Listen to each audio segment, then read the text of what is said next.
Hello दोस्तों, मैं विनीत कुमार अपने यूट्यूब चैनल विनीत क्लासेस में आप सभी का स्वागत करता हूं। आज हम संख्या पद्धति पढ़ेंगे। संख्या पद्धति इंग्लिश में इसको नंबर सिस्टम कहते हैं। जैसा आप देख रहे हो, संख्या पद्धति इंग्लिश में क्या कहते हैं, इसको नंबर सिस्टम कहते हैं। सबसे पहले इसमें आता है प्राकृतिक संख्याएँ।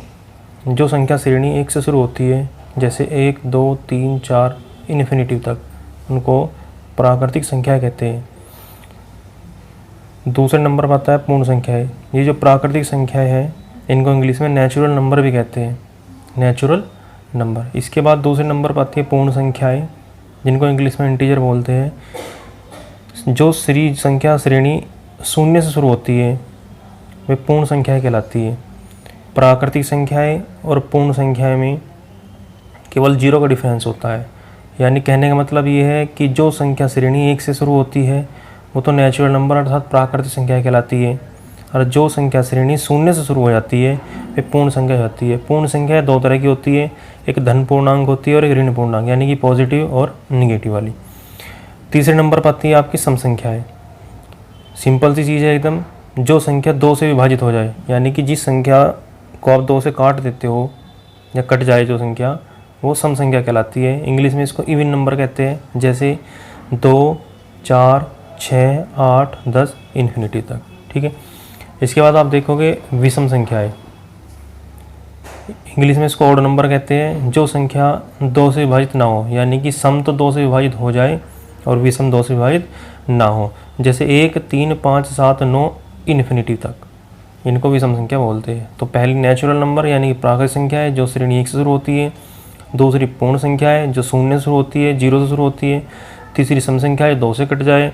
और चौथी है विषम संख्या है, जो 2 से ना कटे। इसके बाद 5वां नंबर आता है भाज्य संख्या का। ये इंपॉर्टेंट है, भाज्य संख्या क्या होती है, क्योंकि क्वेश्चन भी आता है एग्जाम में कि सबसे छोटी भाज्य संख्या कौन सी है, जो कि बच्चे गलत करते हैं। इसका आंसर 2 बताते हैं। तो भाज्य संख्या है जो संख्या अपने आप से तथा 1 के अतिरिक्त किसी अन्य से भी कट जाए। जैसे लिखा है यहाँ पर, जो संख्या स्वयं से तथा 1 के अतिरिक्त अन्य किसी संख्या से विभाजित हो जाए अथवा जिसके गुणनखंड हो जाए, वो भाज्य संख्या कहती है। सबसे सिंपल तरीका, या तो आप ये वाली डेफिनेशन याद कर सकते हो इसकी, कि जो संख्या अपने आप से 1 से तथा किसी और से भी कट जाए, या ये वाली कर सकते हो कि जिसके गुणनखंड हो जाए, वो भाज्य संख्या कहलाती है। जैसे 4, 6, 8, 9, 10। क्वेश्चन सबसे इंपॉर्टेंट है कि सबसे छोटी भाज्य संख्या कौन सी है, तो 4 है, 2 नहीं है, क्योंकि 4 के गुणनखंड हो जाएंगे और 4 1 से अपने आप से और 2 से भी कट जाएगा। छठे नंबर पर आती है अभाज्य संख्याएँ। अभाज्य संख्या भाज्य संख्या का जस्ट उल्टा होती है।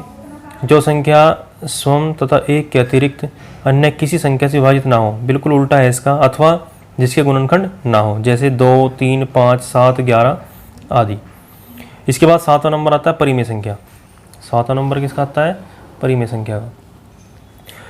जो संख्या P/Q के रूप में लिखी जा सकती है, जो संख्या P/Q के रूप में लिखी जा सकती है, परिमेय संख्या कहलाती है। P और Q धन पूर्णांक होते हैं, जैसे इसको अंश बोलते हैं P को, फिर Q को बोलते हैं हर।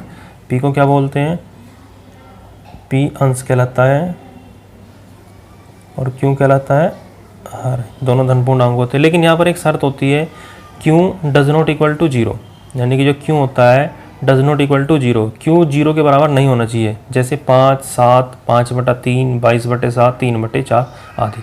अब क्यों 0 के बराबर नहीं होना चाहिए, क्यों नहीं होना चाहिए, क्योंकि अगर कोई भी संख्या, मान लीजिए P का वैल्यू आपने यहाँ पर 2 रखा है और Q का वैल्यू आपने 0 ले लिया, तो इसका मान हो जाएगा इन्फिनिटी। क्या हो जाएगा, इन्फिनिटी। तो इसलिए ये परिमेय संख्या नहीं होगा। तो कहने का मतलब यही है इसमें कि Q does not equal to 0, इसलिए Q बराबर नहीं होना चाहिए 0 के। समझ आया। इसके बाद 8वें नंबर पर आती है अपरिमेय संख्या, यानी कि ये रेशनल होती है, ये इरेशनल होती है। ये जस्ट इसका उल्टा होती है। जिन्हें P/Q के रूप में ना लिखा जा सके, उन्हें अपरिमेय संख्या कहते हैं। जैसे पाई। अब आप देख रहे होंगे पाई जो यहाँ पर है, यहाँ तो इसका साइन बना है पाई का, और यहाँ 22/7 लिखा है। तो ये इसका अपवाद भी है कि अगर पाई का वैल्यू लिखा है 22/7, तो वो परिमेय संख्या में आता है। अगर पाई का साइन बना है, तो वो अपरिमेय संख्या में आएगा। इसके बाद √2, √3, -√2, -3 आदि है, जिन्हें P/Q के रूप में नहीं लिख सकते, वे अपरिमेय संख्या आती है। अब मान लीजिए मैंने √4 ले लिया,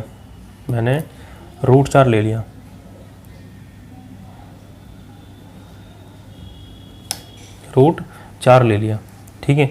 अब √4 का वैल्यू आप सभी को पता है 2 होता है, कितना होता है 2 होता है, तो ये परिमेय संख्या में चला जाएगा। किस में चला जाएगा? ये परिमेय संख्या में चला जाएगा।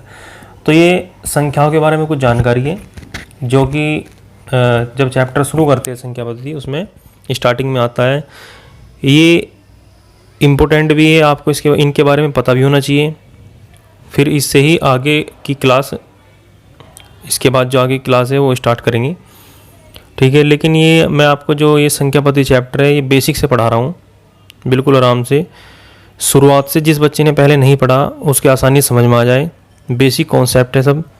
ये पॉइंट है 8 पॉइंट। प्राकृतिक संख्या है, पूर्ण संख्या है, सम संख्या है, विषम संख्या, यानी कि सब नॉर्मल चीज़ें हैं जो बच्चों को आनी चाहिए। इनका आगे भी चैप्टर में यूज़ होगा, और एक चैप्टर में नहीं सभी चैप्टर में इनका यूज़ होता है। अगर बच्चे को ये नहीं पता होगा तो उसका सही समझ में नहीं आता है। तो ये बेसिक नॉलेज है, ये पता होनी ज़रूरी है। समझ आया ना आप लोगों के? तो आगे अभी करते हैं इसमें। टॉपिक अगला क्या है मैं बताता हूँ आपको। टॉपिक जो है इसका नाम है इकाइक अंक ज्ञात करना। इकाइक अंक ज्ञात करना, इसको इंग्लिश में बोलते हैं find the unit place number. Find the unit place number. तो सबसे पहले मैं आपको बता दूं कि इकाई क्या होती है। इकाई जैसे मान लीजिए मैंने लिखा है 15,242। 15,242। अब मैं इसको कैसे बताता हूँ, देखो आपको समझने की कोशिश करना थोड़ा सा। इसमें इसे बोलते हैं इकाई, दहाई, सैकड़ा, हज़ार, 10,000। इकाई, दहाई, सैकड़ा, हज़ार, 10,000, यानी कि 15,242। तो ये जो राइट साइड से फर्स्ट अंक होता है इसको बोलते हैं यूनिट प्लेस नंबर, यानी कि इकाई का अंक। इकाई का अंक बोलते हैं इसको। जैसे मैंने लिखा 592, तो इकाई का अंक कितना हो जाएगा? 2 हो जाएगा। 1276, इकाई का अंक कितना हो जाएगा? 6 हो जाएगा। यानी कि राइट साइड से फर्स्ट नंबर जो होगा उसको बोलते हैं यूनिट प्लेस नंबर, यानी कि इकाई का अंक। ठीक है, समझ आया आपके? अब इसको ज्ञात करने के तरीके देखने आपको। इसमें इकाई के अंक में 2 टॉपिक हैं। सबसे पहले बेसिक टॉपिक है इसका। फर्स्ट टॉपिक जो है इसका मैं बताता हूँ आपको क्या है। जैसे 756 गुणा 938 गुणा 872, ये क्वेश्चन है। इसमें इकाई का अंक ज्ञात करना है। अब इकाई का अंक ज्ञात करने के लिए क्या होता है आपको, इसमें इकाई पूरे से मतलब नहीं है। इकाई के अंक ले लो। इसमें इकाई कितना है? 6, इसमें कितना है? 8, और इसमें कितना है? 2। बीच में है मल्टीप्लिकेशन, तो इनकी क्या कर दीजिए आप? गुणा कर दीजिए। 6 × 48, 48 में फिर इकाई कितना आ जाएगा? 8 आ जाएगा आपका। 8 दूनी 16, 16 में कितना आ जाएगा? 6। यानी कि जो इसके इकाई का अंक बैठेगा वो कितना बैठेगा? 6 ही बैठेगा। इसका कितना आ जाएगा? 6। समझ आया आपके? यानी कि कहने का मतलब ये है 756 का आपको 6 लेना है इकाई का अंक, 938 का 8 लेना है, 872 का 2 लेना है, और सबकी मल्टीप्लिकेशन करके उसका भी इकाई का अंक लेना है। तो ये होता है पहला तरीका इकाई का अंक ज्ञात करने का। दूसरी चीज़ क्या याद रखनी है आपको, चिन्ह। गुणा है तो गुणा करनी है, प्लस है तो प्लस करना है, और माइनस है तो माइनस करना है। ठीक है, तो 6 × 48 में 8 आया, 8 दूनी 16 में कितना आया? 6 आया। तो शॉर्टकट तरीके, यानी कि स्पीड है सब, आप स्पीड से भी कर सकते हो। दूसरा क्वेश्चन देखिए, 938 गुणा 845 गुणा 384 गुणा 212। 8 पंजे 40, 40 में 0 आ गई। आगे मल्टीप्लिकेशन है तो 0 में अगर किसी अंक की आप गुणा करते हो तो क्या हो जाती है? वो 0 हो जाती है। इसका आप 0 आंसर दे सकते हो। ठीक है, तीसरा 0, 8 पंजे 40, 0 आ गए तो 0 ही होगा, लेकिन चिन्ह देख लेना, अगर प्लस माइनस है तो फिर 0 नहीं होगा, अगर गुणा आया तो 0 हो जाएगा, क्योंकि अगर आप 0 में किसी दूसरे अंक की गुणा करते हो तो उसको 0 बना देता है वो। तीसरा क्वेश्चन देखिए आप, 631 गुणा 548 गुणा 689 गुणा 972। इसमें आपको इकाई का अंक बताना है। तो इकाई 1 की 8 में गुणा करो, 8, 8 नहीं 72, 72 में कितना लेना आपको? 2, और 2 दूनी तो 4, इसका क्या हो जाएगा? इकाई आ जाएगा। समझ आया आपके? एक सवाल और देख लीजिए, फिर दूसरा तरीका बताता हूँ, यानी कि दूसरा टॉपिक इसी का ही। जिसे लिखा है 938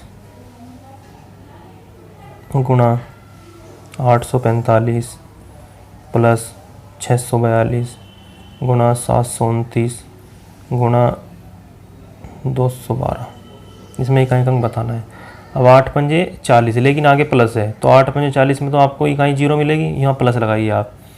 2 नी में 18 यानी कि 8, 8 दूनी 16 यानी कि 6 इसमें जोड़ दीजिए, तो इकाई कितनी आ जाएगी इसकी भी? 6 आ जाएगी। तो आपके समझ में आया होगा ये किस तरह से करना है। बहुत सिंपल तरीका है, यानी कि इकाई के अंक ही लेने हैं और उनकी मल्टीप्लिकेशन है तो मल्टीप्लिकेशन करनी है, जोड़ है तो जोड़ करना है और घटा है तो उनका घटा करना है, और यूनिट प्लेस नंबर इस तरीके से हम ज्ञात करते हैं। दूसरे तरीके के सवाल कैसे होते हैं, टॉपिक मान लीजिए, चाहे दूसरे तरीके के सवाल मान लीजिए आप, ये होते हैं पावर वाले, जिनमें स्क्वायर होता है। स्क्वायर मतलब पावर कुछ भी हो, पावर वाले क्वेश्चन होते हैं। जैसे मैंने लिखा 1570 की पावर 67, तो इनको किस तरीके से आपको करना है ये मैं आपको बताऊंगा। इससे पहले आपको कुछ चीज़ें ध्यान रखनी है। जैसे अगर आप 1 की 1 में मल्टीप्लाई करोगे तो 1 आएगा, 9 की 9 में करोगे तो भी इकाई का अंक 81 होता है ना, तो 1 ही आएगा इकाई का अंक, यानी इकाई का अंक। अगर आप 2 की 2 में गुणा करोगे तो 4 आएगा। अगर आप 8 की 8 में करोगे तो भी कितना आएगा? 4 ही आएगा। ठीक है।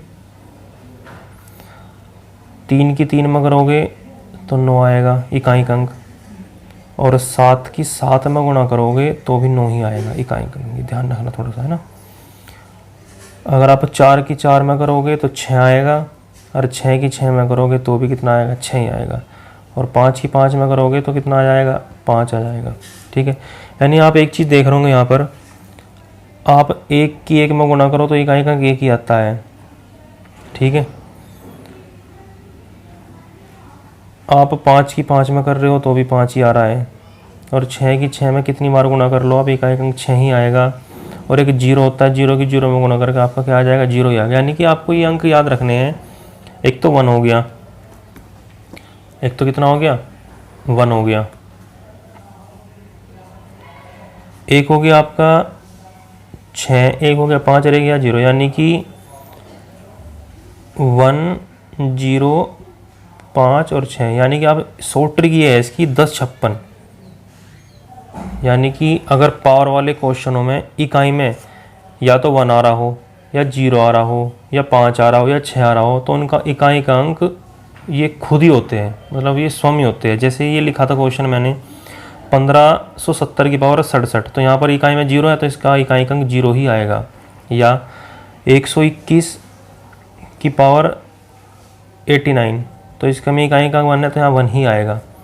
अगर लिखा है 1225 की पावर कुछ भी लिखा हो, 67 लिख रहा हो, तो इकाई 5 है तो यहाँ 5 ही आएगा।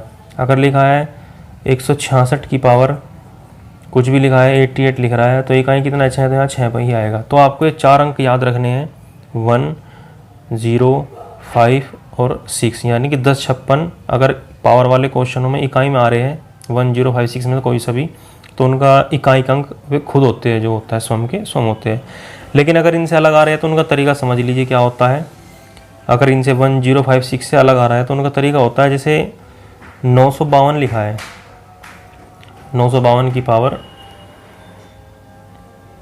67 लिखा है, तो इसका इकाई का अंक बहुत बढ़िया तरीका बताऊंगा आपको, शॉर्टकट तरीका, बिल्कुल ये याद रखना है आपको। 952 की पावर 67, तो इकाई का अंक क्या होगा इसका। ठीक है। अब यहाँ पर इकाई में 2 लिख रहा है, क्या लिख रहा है? 2। अगर यहाँ 0 होता तो 0 आता, 1 होता तो 1 आता, 5 होता तो 5 आता, और 6 होता तो 6 आता, चाहे पावर कुछ भी होती। लेकिन अब यहाँ पर क्या लिख रहा है? 2। तो इसके करने का तरीका क्या है? जो भी पावर है 67, इसको 4 से डिवाइड करिए आप। किससे डिवाइड करना चाहिए? याद रखना आपको 4 से ही डिवाइड करना है, चाहे पावर कुछ भी है। तो जब 4 से आप इसको डिवाइड करोगे, 4 एकम 4, कितना बचेगा? 2 7, 4 6 24, कितना बचेगा? 3। तो ये आपका शेष बचा। तो जो भी ये शेष बचा आपका, इसको आप जो इकाई अंक था इसकी पावर चढ़ा दीजिए आप। 2 की पावर कितना हो जाएगा 3, यानी कि ये इकाई लिखना है 2 और जो शेष था उस पर पावर चढ़े, तो 2 की पावर 3 कितना होता है 8, तो इसका इकाई अंक कितना हो जाएगा ये 8 हो जाएगा। समझ आया आपके? अगला क्वेश्चन लीजिए, एक और मैं करके बताता हूँ आपको। जैसे ये लिखा है 2113 की पावर 110, तो इकाई 3 है यहाँ पर, तो 3 का तो सेम नहीं होगा। तो सबसे पहले क्या है, पावर को 4 से डिवाइड करना है आपको। 110 को 4 से डिवाइड करिए आप, 4 दूनी 8, 3 बचेगा, तार लीजिए 0, 4 सत्ते 28, कितना बचेगा शेष, 2 बचेगा शेष। तो जो इकाई था यहाँ पर कितना था, इकाई 3 की पावर 2 कर दीजिए, कितना आ जाएगा 9, इसका क्या आ जाएगा इकाई का अंक आ जाएगा। तो समझ आया आपके? तो ये इकाई के अंक का टॉपिक था। कुछ क्वेश्चन और मैं कराऊंगा आपको, तो पहले आपको ये बेसिक चीज़ें समझनी है इकाई के अंक के टॉपिक की। मैं शुरू से एक बार रिवाइज कर देता हूँ। इकाई का अंक याद कर क्या होता है, इकाई जो राइट साइड से फर्स्ट अंक होता है उसको इकाई का अंक कहते हैं। जैसे 15,242 में 2 हो गया, 592 में 2 हो गया, 1276 में 6 हो गया। क्वेश्चन करने का तरीका क्या है, पहले तो सिंपल तरीका क्वेश्चन है कि ये मल्टीप्लिकेशन, एडिशन और सब्सट्रैक्शन में जो भी है उनमें इकाई का अंक ले लेना है। गुणा है तो उनकी गुणा करके इकाई निकालना है, और एडिशन है तो एडिशन करके उनका इकाई का अंक निकालना है।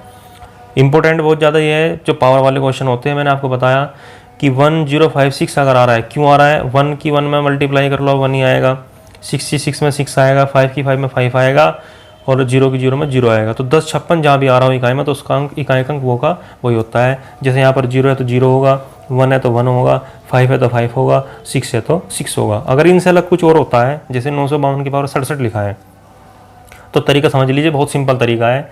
67 है, 67 को 4 से डिवाइड करना और हमेशा 4 से ही करना है, चाहे पावर कुछ भी है। तो 4 से जब आप इसको डिवाइड करोगे तो जितना भी शेष बचेगा वो इकाई के अंक पर चढ़ा देना, वो उसका क्या हो जाएगा इकाई हो जाएगा उसकी पावर। दूसरा क्या होता है, अगर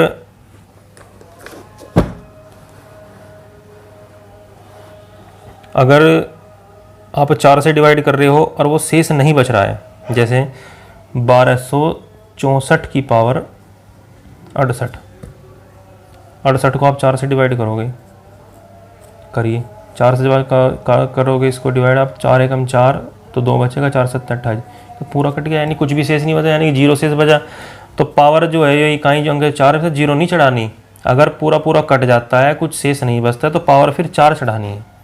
ध्यान रखना इस बात को।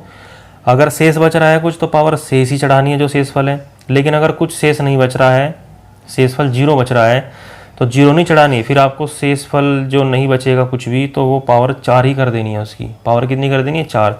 तो इसका इकाई का अंक आप निकाल लीजिए, 4 गुणा 4 गुणा 4 गुणा 4 चौक 16 6 और 4 चौक 16 6 छंग 36, यानी कि 6 ही आ जाएगा।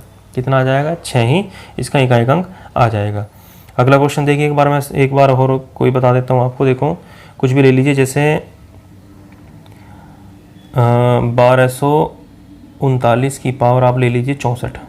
कितना ले लीजिए 64। तो 64 तो 4 से पूरा पूरा कट जाता है, तो कुछ भी शेष नहीं बचेगा। तो 9 की पावर कितना कर देना आपको 4 कर देना, यानी कि 9 गुणा 9 गुणा 9 गुणा 9, 9 9 में 81 1, 9 9 81 1, और एक ही कम एक, इसका क्या आ जाएगा आंसर आ जाएगा। तो आप लोगों के मैं समझ सकता हूँ कि आपके समझ में आ गया होगा ये, ठीक है। तो इसके कुछ क्वेश्चन और करते हैं, तो अभी फ़िलहाल आपको इतना ही करना है, ठीक है। ये 5 क्वेश्चन है इसमें आपको। 781 की पावर 80, 2925 की पावर 65, 1237 की पावर 28 गुणा 1583 की पावर 48। पहले आप इसका निकाल लोगे इकाई का अंक, फिर इसका निकाल लोगे, और फिर उनका क्या कर दोगे मल्टीप्लिकेशन कर दोगे, फिर उनका इकाई का अंक लोगे। इसके बाद 258 की पावर 100 और प्लस 547 की पावर 84। पहले इसका अलग से निकाल लोगे, इसका अलग निकाल लोगे, फिर उनको क्या कर दोगे जोड़ दोगे, और फिर उसका इकाई का अंक निकाल लोगे। और ऐसा ही ये सवाल है। तो ये 5 क्वेश्चन आप लोगों को करने हैं, तो ये टॉपिक आपका कंप्लीट हो जाएगा। कुछ क्वेश्चंस और होंगे इसके, वो मैं आपको कराऊंगा, ठीक है। मैं सभी चैप्टर आपको टॉपिक वाइज पढ़ाऊंगा। पहले एक टॉपिक कराऊंगा, उसके बाद उसके क्वेश्चन, फिर एक टॉपिक, फिर उसके क्वेश्चन। इस तरह से आपको बिल्कुल बेसिक से स्टार्टिंग से, जिसने पहले कभी नहीं पढ़ा उसके लिए, जो शुरुआत से पढ़ना चाहता है उसके लिए बहुत अच्छा है। तो आप मेरे चैनल विनीत क्लासेस को सब्सक्राइब करिए, लाइक करिए, शेयर करिए और बेल आइकन को दबाइए।